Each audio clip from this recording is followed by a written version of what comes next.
ಇವಾಗ ನಾವು ಮಾತಾಡೋ ಆಮೆ ಮತ್ತು ಪಕ್ಷಿಗಳ ಕತೆ ನೋಡಿದ್ವಿ ಅಲ್ವಾ.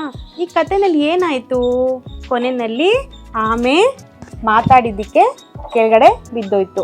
ಇದೇ ಕಥೆನ ನಿನಗೆ ಬೇರೆ ರೀತಿ ಮುಗಿಸು ಅಂತ ಹೇಳಿದ್ರೆ ಯೋಚನೆ ಮಾಡು, ನೀನು ಯಾವ ರೀತಿ ಮುಗಿಸ್ತೀಯಾ? ನೀವು ಮಕ್ಕಳಿಗೆ ಕತೆಗೆ 2 ಬೇರೆಯಾದ ಅಂತ್ಯಗಳನ್ನು ನೀಡಬಹುದು ಮತ್ತು ಅವರು ಯಾವ ಒಂದು ಆಯ್ಕೆ ಮಾಡುತ್ತಾರೆ ಮತ್ತು ಏಕೆ ಆಯ್ಕೆ ಮಾಡಿದ್ದಾರೆ ಎಂಬುದನ್ನು ಕೇಳಬಹುದು. ಮಕ್ಕಳು ಚಟುವಟಿಕೆಯಲ್ಲಿ ಭಾಗವಹಿಸಿ ತಮ್ಮ ಉತ್ತರಗಳನ್ನು ಹಂಚಿಕೊಳ್ಳಲು ಪ್ರೋತ್ಸಾಹಿಸಿ.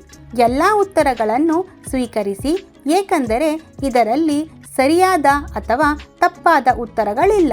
ನಿಮ್ಮ ಅಂಗನವಾಡಿಯಲ್ಲಿ ದೊಡ್ಡ ಮಕ್ಕಳಿದ್ದರೆ ಅವರನ್ನು ಚಿಕ್ಕ ಗುಂಪುಗಳಾಗಿ ಹಂಚಿ ಪ್ರತಿ ಗುಂಪು ಒಂದೊಂದು ಬೇರೆಯಾದ ಅಂತ್ಯವನ್ನು ಚರ್ಚಿಸಿ ನಿರ್ಧರಿಸುವಂತೆ ಹೇಳಿ.